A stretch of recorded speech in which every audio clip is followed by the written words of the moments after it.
I always make it seem like I'm pressing some important button right before we start. But I'm not. There's no important buttons. Hello and welcome to Undermine. I hope you all filled up your DeLoreans with just enough gas to join us for the next 30 minutes or so, because we're going back to a historic night, not just for Phish fans, but for anyone who counts their days by the Gregorian calendar.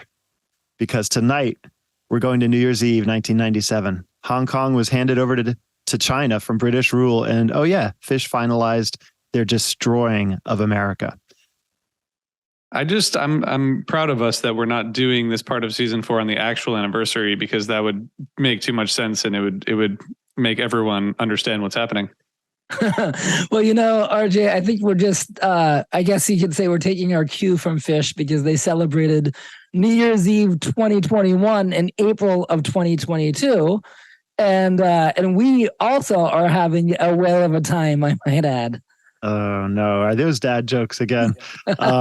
You just heard from my co-hosts, RJB and Benji Eisen. I guess this is an inverted introduction because this is Undermine, and I'm your host, Tom Marshall. That's true. I'm not sure about that. Well, I am. But happy that we can just dive right on in with this one. And we've got 3 sets to cover and an utter ball to consider. For context, this is just Phish's second time playing the Garden on New Year's Eve itself. So even though now it's a tradition all the time, I was just excited about the idea that this could even become a tradition. So let's get right into it. I'm going to choose Eeny, Meeny, Miny, Mo, Benji. Okay, well, let's talk about this night by first saying last night, 12:30, had that AC/DC badge that we said gave the Hampton badge a run for the money. And then on this show, New Year's Eve, it opens with Emotional Rescue, which also it debuted at Hampton, which was a month prior. So this is the second Emotional Rescue, and this one jams. Once it goes around the track, it suddenly becomes like a 97 style funk workhorse immediately, in a way that it wasn't back out, when they broke it out at Hampton, in a way that makes me wish now that they did it more, especially in that Cal Funk era. And then here after they go into the jam, it segues into Yamar, which is a song that was perhaps, in my opinion, best enjoyed when they served it with the side of Cal Funk. RJ, what's your thoughts on this opening frame here? I mean, I think I remember getting the tapes again, and I got to say, I mentioned maybe when we were talking about 1228 that I had the biggest regret about this show. My friend Chris, who I grew up with, I sold my ticket to him. It was a 10th row floor ticket back when they had seats on the floor of MSG. And the reason I sold it to him is because I didn't have tickets for the other shows, and I was 18. And I was like, I don't know if I can just go to New York by myself with one ticket. And I could have been 10th row in the middle. And looking back as an 18-year-old, like, of course I could have gone to New York and gone to a show. And in fact, I decided to go to Long Island, New York 4 months later as an 18 or 19-year-old. And it worked out perfectly. So I should have gone, but I got the tapes, and getting a 3-set show in the mail is always, special. But I do think this whole, maybe my highlight of the entire show is this Emotional Rescue. It just is. It's so fun. I mean, it's so the lyrics are ridiculous, the vocals anyway. But the vocals and the lyrics, both ridiculous, but such a great way to start one of these big shows. And I think this first set, like, it flows really well. There's not like a lot of extended jamming, but they're keeping these sets kind of tight because it's New Year's Eve. But I really love this opener into Yamar, which is another fun one just to keep it light and keep it moving on New Year's Eve.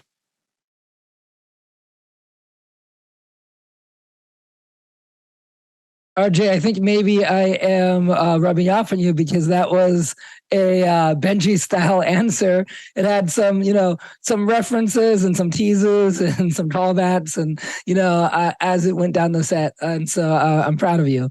Thank you. Hey Tom, before we move on to the next set, I have 2 questions for you. Let me just save time. I can just answer them right now.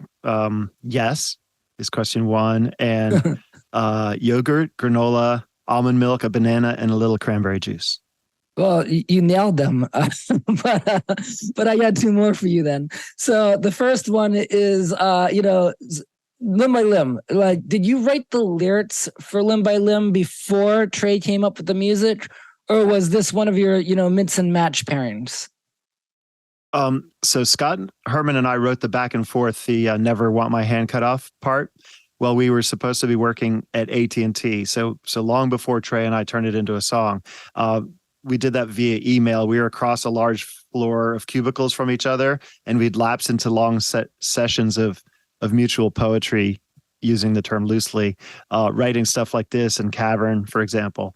But fast forward to the actual writing session with Trey in Stowe, probably in '96, where we were finally writing and recording Limb by Limb in its demo form for the first time.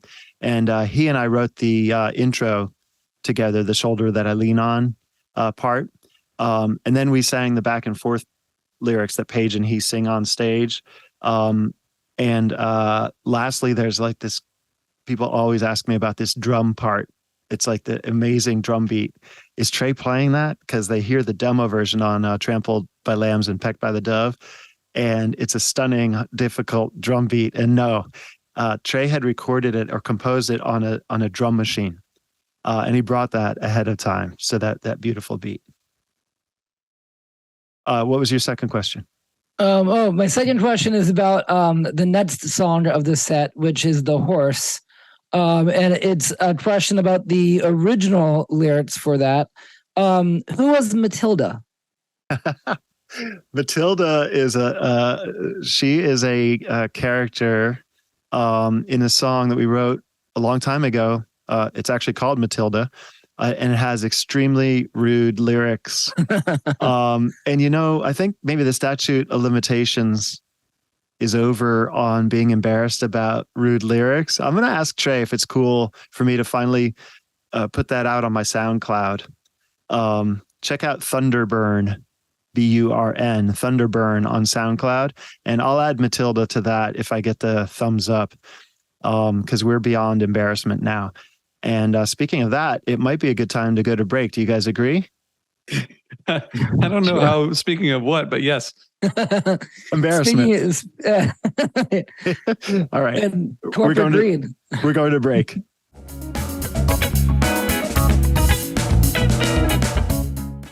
Thank you for joining us, everybody. I'm still Tom Marshall. This is still Undermine, and my co-hosts are still RJB and Benji Eisen. We've got two sets plus a New Year's gag to cover. This second set on paper looks like a Mike's Groove sandwich after a set opening timber. RJ, please walk us through it. So I mentioned during the set one discussion, the sets were a little bit short. This was about 60 minutes or so, but really packed and kind of a breather in the middle there. But the timber gets things moving, which is, I first saw timber in '97, I think, and it kind of freaked me out. Like I feel like that was in the '90s when I saw timber. It just is such a nice way to create a really strange atmosphere for a set. And this is like the perfect setup for what is a really, really good mics that goes into, according to Fishnet, not a segue, but mics and then Piper into Circus Comes, into Roses Are Free, into Weekapog. It's a fun set. My only question is why they played Roses Are Free for 5 minutes in between Circus Comes and Weekapog, but that's beyond my ability to understand. But this is it's a fun set, I think, capped by this closer, the Weekapog, that sends everyone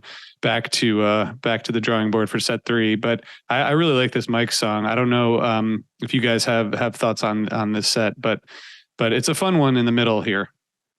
Benji, we talked the other day about how New Year's Eve shows aren't always the strongest of the run, and we definitely know that RJ's vote is the previous night, 12:30. But halfway through this 12:31, what's your thought?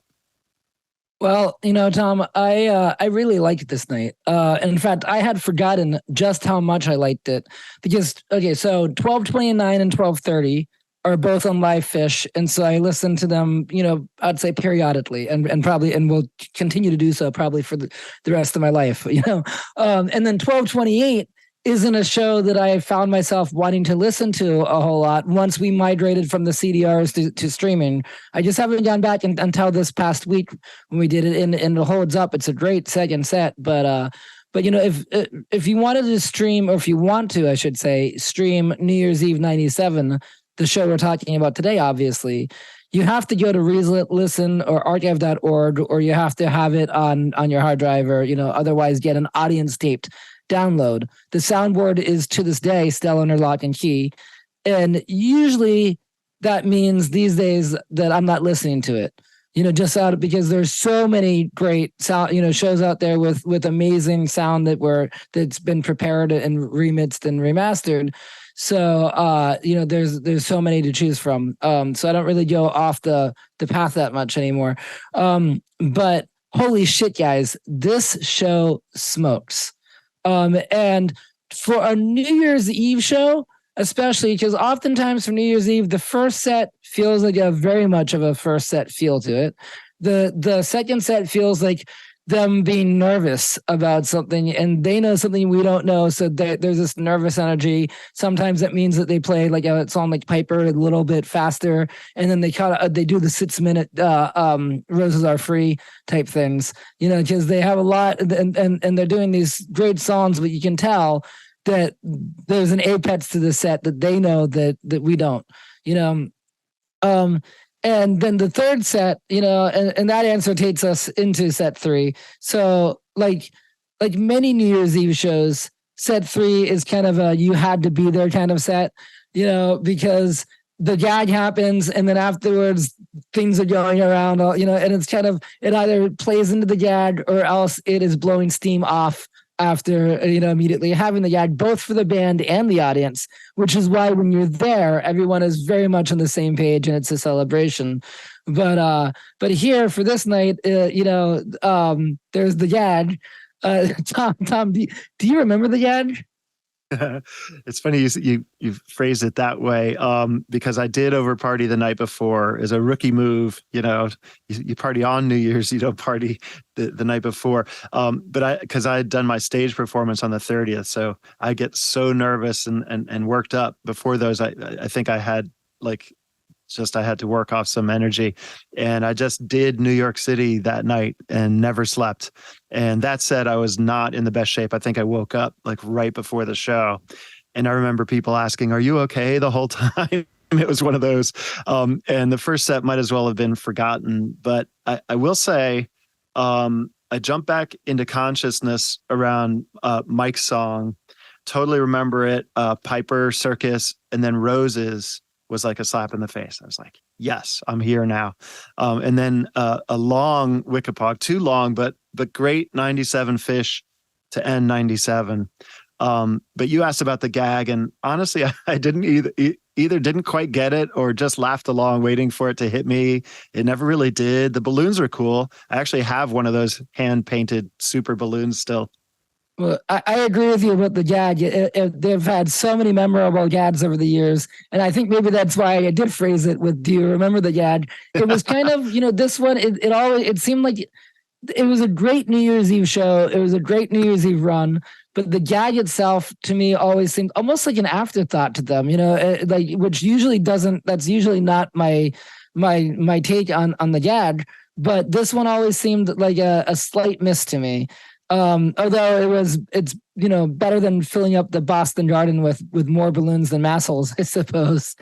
But still, the visual of seeing that thing pop is the first thing that comes to my mind when I think back on the show, and the graphics they had on the side of it. But it's when I listen back to this set, it's very rare that I ever have any comment on a maze, but this particular maze is holy shit, what's going on? It's a must listen. And then the rest of the set is for, popping balloons.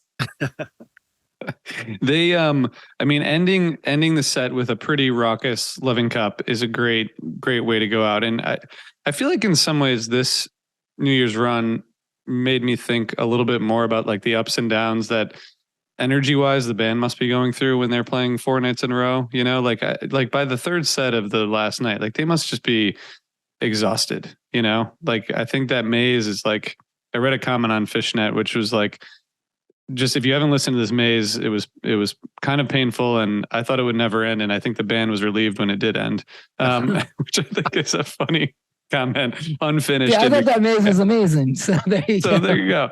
So this is, I mean, it's a crazy set, and there's a tweezer in there too, which was, you know, I think not something that you go back to all that often. But I want to ask you guys, because we're getting close to the end here, but we should talk about the encore. And I do want to introduce something that I said on social media the other day, which is that maybe we just like get rid of encores, because a few times I've been at shows recently where like the band was about to run out of time, so they just play a long second set.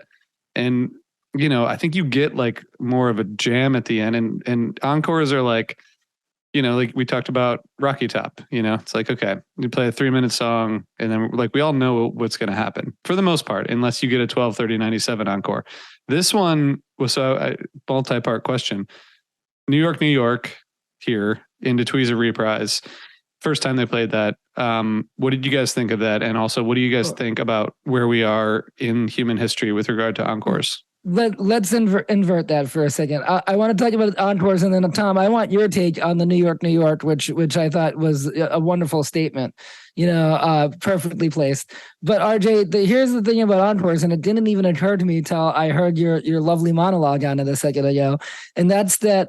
You know, over the years, sometimes encores do seem like, you know, gratuitous and also unnecessary. And I have seen bands like the Disco Biscuits and other jam bands say we're about to run out of time. Instead of doing that, we're not going to walk off, and you know. And then there's other bands that never do an encore. Electric Beethoven never does an encore because encores tend to be less than an hour long. You know, and Beethoven never did an encore. Yeah, exactly. But there are. So and then Primus sucks. The whole reason why people say Primus sucks is because Claypool said, you know, encores are so ridiculous that he wasn't going to do one unless the entire audience was yelling about how the band sucks to egg him on, you know, get him to come back on stage. But with Phish, however, I've always thought that Trey was a master of setlist composition, right? On his good nights, right? Where he can tell a story. He knows how to tell a story through the arc of a set. And another thing that he does so well that complements that, and this he always nails, and that's that he knows how to he kind of knows what the audience needs and how to give it to them. So for instance, when they're like that show, and I don't believe I'm drawing a blank on it now, but the show where, and it was a tab show where the balcony was swaying and it was dangerous, and Trey decides he knows what to do. Instead of ending the show, and he's going to play a sit down tune that everyone's going to sit down and stop dancing, you know, and he kind of just knows how to do that. And the encores, when you're at the end of a Phish show, especially a super high energy Phish show, right? And you're just, you know, the type of show where you know everyone's going to be high-fiving the security guards on the way out, right? After that, you can't just send 20,000 people out into the streets of New York City in that crazy mindset, you know, like it's just there's like, what are you going to do with that energy? So that's the whole point of, you have a few minutes of, oh my God, you know, like make me normal again. I can't make a complete sentence. Where's my friends? I get it. We got to get going. But before we get going, we know they're going to do something. But you also know that chances are they're not going to do, you know, something like a Trini, Black Eyed Katie, Sneaking Sally, you know, or, you know, Frankenstein. They're not going to do something. It might be Bug. It might be, you know, which I love as an encore, by the way. It might be Life Beyond a Dream, which I also love as an encore. And one of the reasons I love those songs as encores is they're such great comeback into your body, you know. And so even Rocky Top is great because Rocky Top is a great little tune, but it's also like, it doesn't leave you in the stratosphere. It brings you back in a way that like you're ready to now to go out and do whatever you're going to do after the show, you know? So I'm going to agree with Benji. I kind of need those two breaks, even though like the second break, the break before encore is, you know that it's sort of a downer sometimes because you know that it's just a short little goodbye coming after that. But Sometimes it's not, sometimes it's incredible. But I think Trey also kind of likes you see them bow after every set, a full bow. And I think Trey kind of harkens back to, this is a show. This is like something like, like when you see Gone with the Wind, a movie Gone with the Wind, and it has like an intermission. It like kind of reminds you that they're trying to be like a play, like, a play that you might see on the stage, performed by real actors. And it's kind of, I think Trey still has that sort of feeling. And I also agree with Benji that Trey knows what he's doing. He's crafting it, and the encore is very much part of the whole construction of it. So we're conditioned, we're Phish fans. So the encore is part of our upbringing. It sets your expectations, because now okay, we have 10, 15 minutes left. They're going to do one or two songs, and it's going to be great, and we're going to enjoy it. But then, like, it sets your expectations. Although, talking about expectations, I don't think anybody expected them to do this New York, encore. That I did not call that one, but I loved it, and it made a lot of sense. They're in New York City on New Year's Eve, last night of the year. They're down from Penn Station. From Times Square. And so they're in the heart of New York. Of course, they're going to do it. Tom, what do you think? Yes, I sometimes have sort of, not cringy, but sometimes don't like it as much because it makes a joke out of Lawn Boy when Paige kind of does the lizard lounge kind of walking, singing, sort of lounge singer thing, Vegas kind of act. But I got to give Paige credit for this one because he nails it. And the crowd singing along, almost like, it's overwhelming. And they ate it right up. And it's like, New York, we're here, we're a band, we belong here, and we're in New York. And then at the end, when he stood up, he got off the keys and stood up, the crowd flipped out. And it's kind of like he's tipping his hat to Sinatra and the nightclub aspect. And right at that moment, I felt like we were all in the nightclub. And I loved it. So yes, a thumbs up on that one for me. It also kicked off their Phish New Year's Eve tradition, really, because even though they had played there in '95, and then they and they had played there previously, and after this was the first after this night, Phish runs at on New Year's Eve in MSG were the standard. Last word, RJ. Thumbs up on the Sinatra. Yeah, I now I have to go back on my encore thing, because you guys basically made the argument that if I don't like encores, then I don't think Trey knows what he's doing. So I guess now I do like encores. Thank you, everybody, for all the encores. What do you think of Juice encores? Let's not talk about that right now. Oh my gosh, we're not allowed to talk about Goose on Undermine, but they're really good. That's going to do it for us, ladies and gentlemen. Thank you for joining us for this 4-show mini hit, and where we took apart and dissected and hopefully reassembled Phish's New Year's 1997 run. We're going to finish out the season. Yes, the season keeps going with the final 4 shows of fall 97. Again, moving around in time in the DeLorean. The April 98 Island Tour. Is that correct? It is. Yep. But first, Phish embarks on their spring 2023 tour. So follow them down to the Pacific coastline if you dare, and give your flux capacitor a break. We'll see you on the islands, long and road, when we meet again. Until then, never forget that Undermine is brought to you by Osiris Media. Executive producers are Tom Marshall, RJB, and Benji Eisen. Edited by Eric Limarenko. Mixed and mastered by Matt Dwyer. Production assistance from Nick Sejas. Original music by Amar Sastry. Art by Mark Dowd. Thank you, everyone.